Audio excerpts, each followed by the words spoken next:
96 kilometers off the Horn of Africa coast lies a unique archipelago of Yemeni islands, the largest being Socotra, a unique island that began to form between 600 to 780 million years ago with rocks that can be traced back at least 800 million years. Socotra is a fragile record of our geological past. An alien world-looking landscape, Socotra is perhaps best known for its dragon blood trees, which have come to symbolize the island's beauty. However, this beautiful UNESCO World Heritage Site, known as the Galapagos of the Indian Ocean, is under threat. In 2016, Socotra became entangled in the geopolitics of the Yemen War. The United Arab Emirates seized control of the island, and through its allies, the Southern Transitional Council, sought to dominate the region with potentially dire consequences for the people of Socotra. But what is the UAE doing in Socotra, and what does it mean for this ancient land? This is the war you don't see.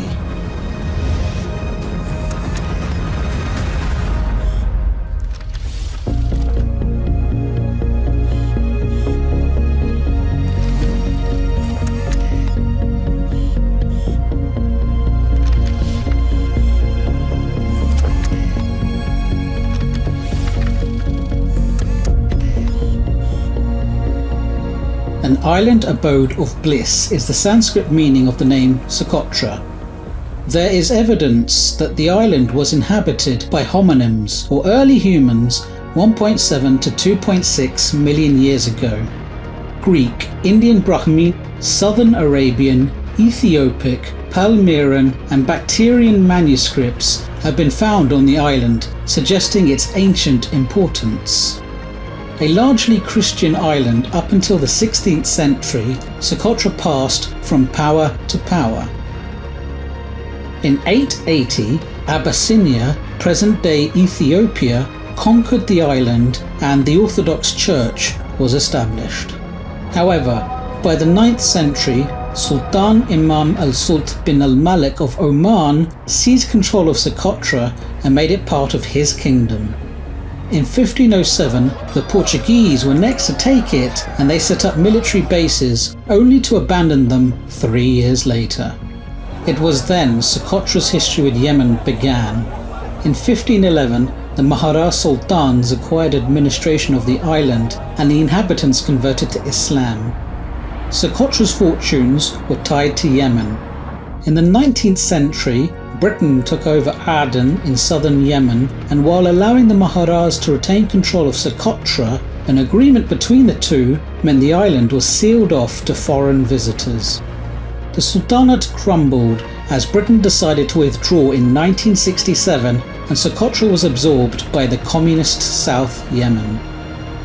The Soviet Union's navy was given access, enabling them to operate in the Indian Ocean. After a bitter power struggle and the collapse of the communist Eastern Bloc countries, South Yemen reunited with North Yemen, and Socotra became part of the Yemeni Republic in 1990.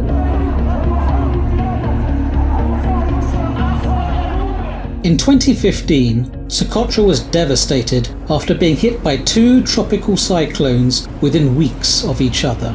You go all the way back to 1990, there have only been 5 Category 3 or stronger cyclones like this one ever in this part of the world. So to have 2 back-to-back, unprecedented.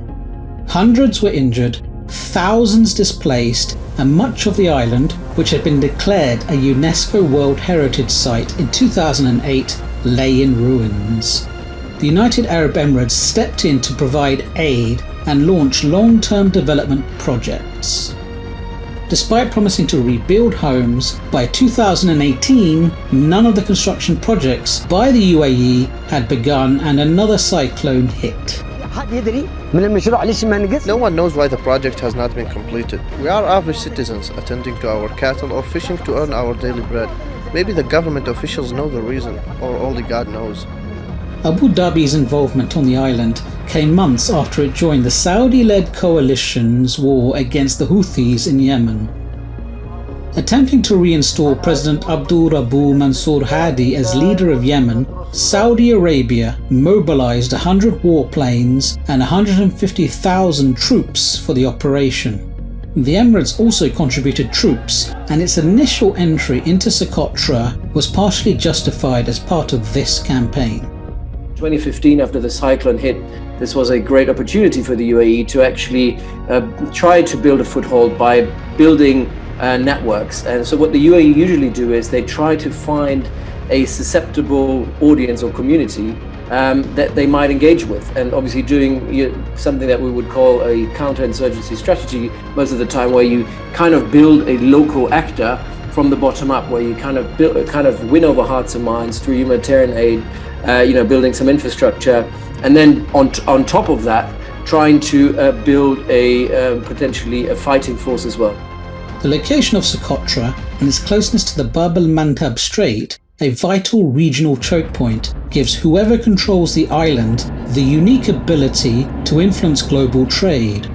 Separating the Arabian Peninsula from the Horn of Africa, Bab el-Mandab had 6.2 million barrels of oil passing through it per day in 2018. The United Arab Emirates is a maritime power and has been opening ports and military bases across the Horn of Africa. Socotra is part of that strategy of shipping expansion.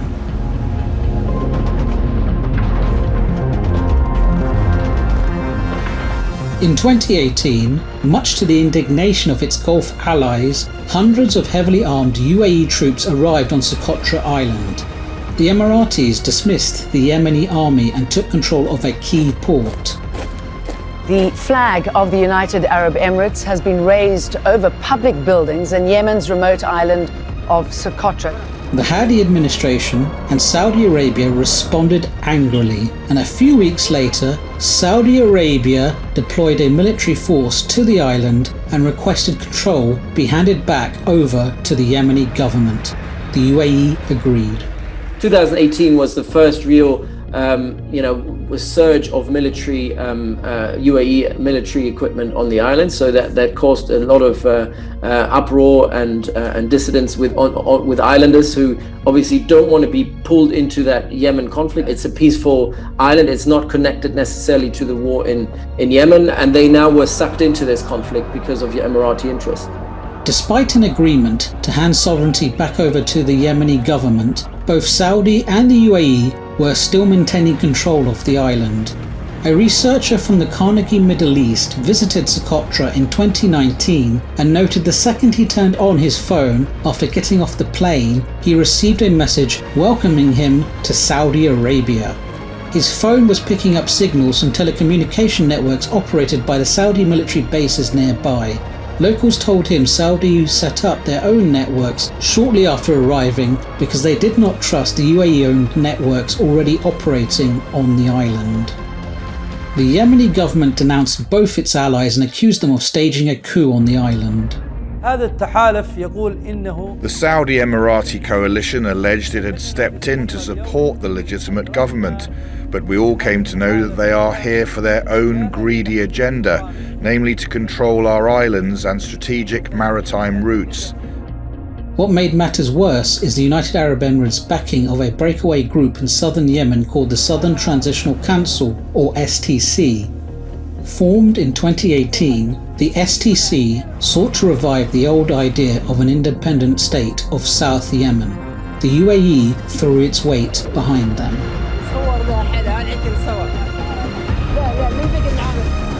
The STC has little to do with the fight against the Houthis, who are mostly based in the north of Yemen. Saudi Arabia is fighting the Yemen war on behalf of Hadi's internationally recognized government. The UAE's backing of separatists directly undermines this. The UAE regards the STC to be more effective than the Yemeni government and saw it as an important vehicle in the south, especially with regards to Yemen's ports.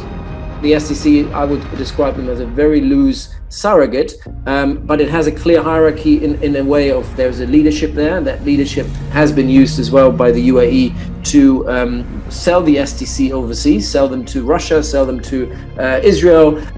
Zubaydi has had meetings with a range of different international actors, makes him even a quasi-state actor. He's a representative of Yemen. He sometimes has even more senior and meetings with international policymakers than Hadi. In 2020, despite having no indigenous support, the STC launched a coup against the Yemeni government in Socotra and seized control of the island. The STC militias have launched an all-out attack with medium and heavy weapons. They're violating state sovereignty and targeting civilians.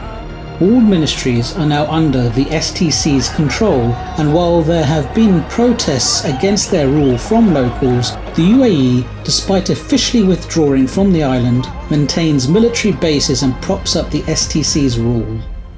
The STC as such doesn't have any communal support in Socotra. They're not the Socotran Islanders don't feel like they're necessarily part of that southerly Yemeni push. They don't kind of buy into that grievances to the same extent as other parts of southern Yemen. So the STC is an alien actor that's been imposed on them. At least that's the feeling of a majority of people in Socotra. Last year, hundreds marched to demand UAE forces leave Socotra. While using the STC to indirectly rule Socotra, the UAE still has a physical presence on the island and sees it as a staging ground for its wider ambitions in the region. The location of Socotra and its shipping lanes makes it very attractive to the Israelis, the Chinese, the Russians and others. The UAE hopes to capitalize on this and do deals with these countries to secure access. However, the UAE's ambitions go beyond economics.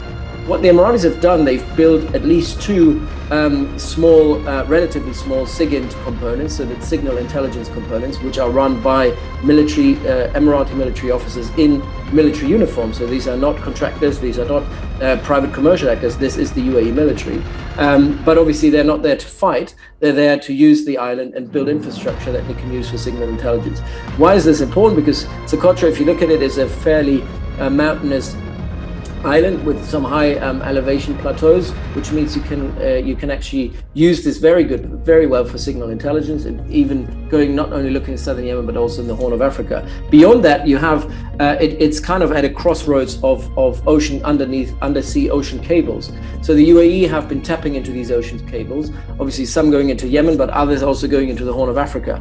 So it allows the Emiratis to control information as well. They're quite advanced when it comes to cyber espionage. Some of the cables even go into Oman. So it's a way Socotra is very, very crucial in that respect to also tapping into information streams in this part of the world. Again, something that provides the Emiratis with immense influence and oversight. And that sort of the information that is being gathered there is important for the Israelis because they're trying to obviously control Iranian activities in that area. It's important for the Russians as well because they want to be a great power. They want to control, they want to know what's going in and out of the Bab el-Mandeb and the Red Sea.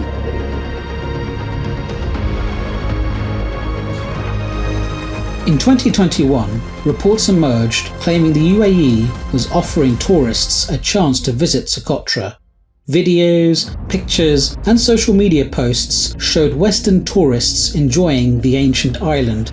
While they marveled at the spectacular views, the Yemeni government marveled at the spectacular loss of sovereignty and the brazenness of the Emiratis profiting from tourism.